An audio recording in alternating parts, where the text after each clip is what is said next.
एक जमाना था जब मौजूदा यूपी के मुख्यमंत्री योगी आदित्यनाथ और पूर्वांचल के सबसे बड़े बाहुबली मुख्तार अंसारी के बीच खूनी संघर्ष चलता था। दोनों एक दूसरे को पसंद नहीं करते थे और मुख्तार अंसारी का रुतबा ऐसा था कि वो योगी आदित्यनाथ पर भारी पड़ता था। लेकिन योगी भी कट्टर हिंदुवादी छवि के नेता थे। जहां मुख्तार अंसारी योगी आदित्यनाथ को चैलेंज करता, आदित्यनाथ अपने दल के साथ वहां पर पहुंचते भी। ये अलग बात है, कभी उनकी गिरफ्तारी की जाती तो कभी उनके काफिले को वहां पर जाने से रोक दिया जाता। लेकिन आज वक्त बदल चुका। आज योगी आदित्यनाथ का दौर आ चुका है और मुख्तार अंसारी के दिन लग चुके हैं। जो कहानी हम आपको सुनाने जा रहे हैं, ये कहानी एक बाहुबली डॉन के आतंक की कहानी है, जो आज जेल में मोटी मोटी दीवारों के पीछे बैठकर अपनी रिहाई के दिन गिन रहा है। ये कहानी है पूर्वांचल के सबसे बड़े डॉन मुख्तार अंसारी की। आपको लिए चलते हैं साल 2005 और 2008 के दौर में और जिक्र करते हैं कुछ घटनाओं का। इन 2 सालों में कुछ ऐसी घटनाएं हुई थी जब मुख्तार अंसारी और योगी आदित्यनाथ की दुश्मनी पहली बार जनता के बीच खुलकर सामने आई। और उस समय मुख्तार अंसारी के सर पर मुलायम सिंह यादव और मायावती का पूरा हाथ था। यही वजह है कि माफिया मुख्तार योगी आदित्यनाथ पर भारी पड़ जाता था। और अगर योगी बिना परमिशन इन 2 जिलों में घुसने की हिमाकत करते तो मुख्तार अंसारी अपने पावर का इस्तेमाल करके योगी को घुसने से रुकवा दिया करता। और उसी वक्त एक ऐसी घटना हुई जब योगी आदित्यनाथ ने यह ठान लिया कि यूपी से मुख्तार अंसारी का नामो निशान मिटा दिया जाएगा।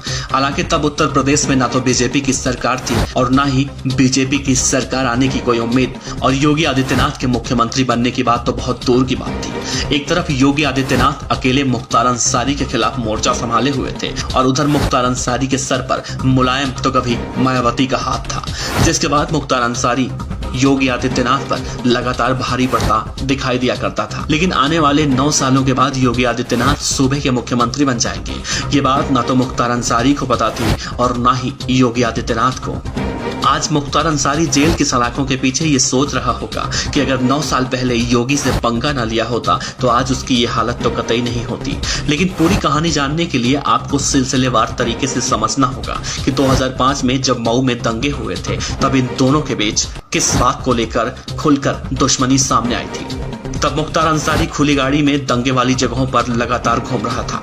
तब उस पर आरोप लगा था कि दंगों को भड़काने का काम मुख्तार अंसारी ने किया।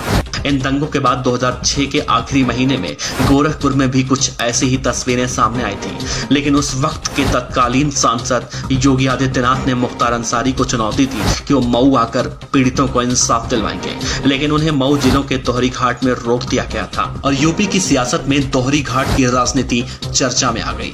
इसके 3 साल बाद 2008 में योगी आदित्यनाथ आजमगढ़ जा रहे थे और तब योगी के काफिले पर हमला किया गया। उनकी गाड़ियों में तोड़फोड़ की गई। योगी के काफिले पर आगजनी भी किया गया। लेकिन योगी आदित्यनाथ ने वहां से बच निकलने में कामयाबी पाई। योगी आदित्यनाथ ने उस दौरान संकेत तो दे दिया था कि हमला उनके ऊपर किसने करवाया है।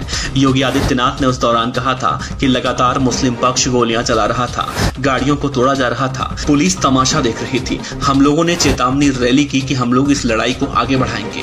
जिसने मुझे गोली मारी है, अगर पुलिस कार्रवाई नहीं करेगी तो गोली मारने वालों को जवाब दिया जाएगा, उसी की भाषा में जवाब दिया जाएगा। योगी और मुख्तार के बीच इस तरह की दुश्मनी का सिलसिला चलता रहा और हर बार मुख्तार अंसारी योगी पर भारी पड़ता और इसके पीछे वही वजह थी, कभी माया तो कभी मुलायम का बारी बारी से मुख्तार अंसारी के सर पर अपना आशीर्वाद। 2008 में यूपी में मायावती मुख्यमंत्री थी, तब मुख्तार अंसारी बसपा में था और मायावती का खास भी कहा जाता था। ऐसे में योगी आदित्यनाथ के लिए इतना आसान नहीं था कि मुख्तार अंसारी से लड़ाई जीतना।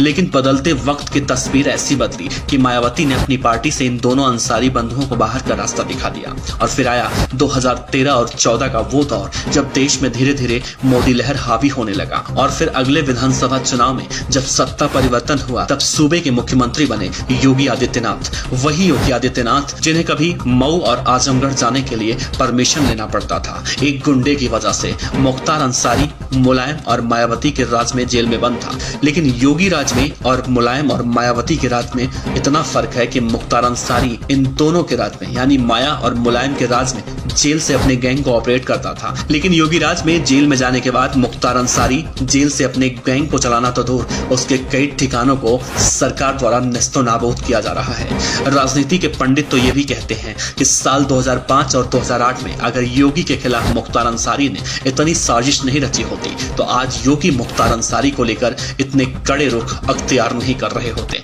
आपको क्या लगता है, प्रदेश में गुंडे और माफियाओं के खिलाफ योगी आदित्यनाथ जो कार्य कर रहे हैं वो सही है या फिर गलत? कुछ लोग ये भी कहते हैं कि योगी आदित्यनाथ मुख्तार अंसारी से अपनी दुश्मनी निकालने के लिए ऐसा कर रहे हैं। आप इस खबर को लेकर क्या सोचते हैं, नीचे कमेंट बॉक्स में जवाब जरूर दीजिएगा।